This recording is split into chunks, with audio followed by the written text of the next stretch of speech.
ശാസ്ത്രജ്ഞന്മാർ നക്ഷത്രത്തെ ഒരു പ്രത്യേകതയുള്ള നക്ഷത്രത്തെ കാണും. അപ്പം ഈ നക്ഷത്രത്തിൻ്റെ ഇമ്പോർട്ടൻസ് എന്ന് പറഞ്ഞാൽ ഇങ്ങനെ യൂദായിലെ ബെത്ലഹേമിൽ ഒരു കുഞ്ഞ് ജനിക്കും എന്നുള്ളതാണ് ഇതിനെക്കുറിച്ചുള്ള ഇതിന് മുമ്പേ ഉള്ള സൂചന. അവരത് തപ്പിപ്പിടിച്ച് കൊട്ടാരത്തിൽ വരും ഈ രാജാക്കന്മാർ. അപ്പോൾ കൊട്ടാരത്തിൽ വരുമ്പോൾ അയാളങ്ങ് പേടിച്ചു. രാജാവല്ലേ ജനിച്ചിരിക്കുന്നത്, നമ്മളെ തൊട്ടിപ്പോന്ന് പറഞ്ഞിട്ട് ഇയാൾ പറയും നിങ്ങളെന്നാൽ തിരിച്ചു വന്ന് എൻ്റെ പറയണമെന്ന്. അപ്പോൾ ഇടയ്ക്ക് മാല കൊണ്ട് ഇവരെ വഴി തിരിച്ചു ഇവരങ്ങ് അങ്ങനെ മെസ്സേജ് കിട്ടുന്നത് 2 വയസ്സിന് താഴെയുള്ള എല്ലാ കുഞ്ഞുങ്ങളെയും ഇയാൾ കൊന്നു വന്നു ഹെറോദസ് രാജാവ്. അങ്ങനെ ഒരു സംഭവം.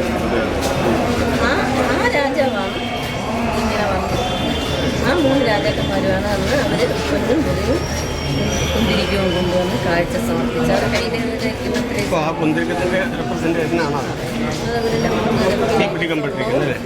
അത് തീകായുധം തണുപ്പല്ലേ, അത് തീകായുധം.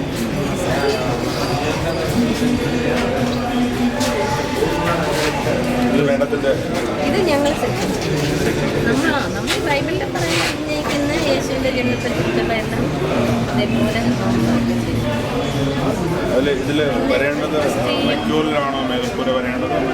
അങ്ങനെയല്ല. അന്ന് അതൊന്നും ഇല്ലല്ലോ, മേൽക്കൂര എന്ന് പറഞ്ഞ സങ്കല്പം ഇല്ല. ശരിക്കും ഇത് ഗുഹയാണ്, ഗുഹയ്ക്കകത്താണ് ഈ സമയത്ത്. അങ്ങനെ ഇന്ന് നമുക്ക് അതിൽ ചെയ്യാൻ പറ്റുന്നത് വൈക്കോൽ ഉള്ളത് കൊണ്ട് എല്ലാവരും വൈക്കോൽ കാക്കണം. ശരിക്കും ഇല്ല, അത് നമ്മുടെ സങ്കല്പങ്ങളാണ്. ശരിക്കും ഗുഹയ്ക്കകത്താണ് നമ്മൾ ജെറുസലേമിൽ പോയി കാണുന്നത്.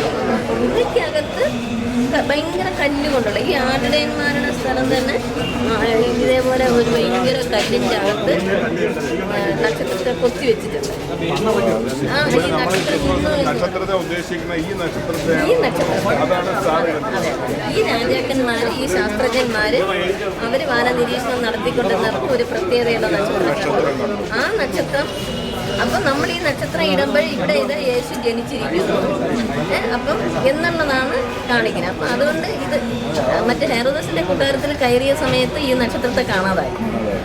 പിന്നെ അവർ പുറത്തിറങ്ങിയതിന് ശേഷമാണ് ഈ നക്ഷത്രം ഇവരെ മുന്നേ പോകുന്നതും നക്ഷത്രം വന്ന് ഇതിൻ്റെ മുകളിൽ നിന്നതും അവരവിടെ തപ്പിയപ്പോൾ അവരെ കണ്ടെത്തിയ അടയാളം. എല്ലാവരും എൻ്റെ വീട്ടിലും കിട്ടും, എല്ലാവരും കിട്ടുന്നു, നമ്മളും കിട്ടുന്നു. എന്താണ് അതിൻ്റെ നിരീക്ഷണം മനസ്സിലായത്? ഇതാണ് ഐതിഹ്യമല്ല, ഹിസ്റ്ററിയാണ്.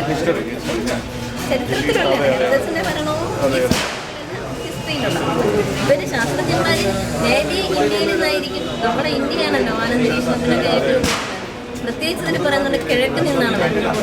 അപ്പോൾ ആ കിഴക്ക് എന്ന് പറയുന്നത് ഇങ്ങോട്ട് ആണെന്ന് അറിയില്ല, ചിലപ്പോൾ ആ രാജ്യത്തിൻ്റെ തന്നെ ആയിരിക്കും.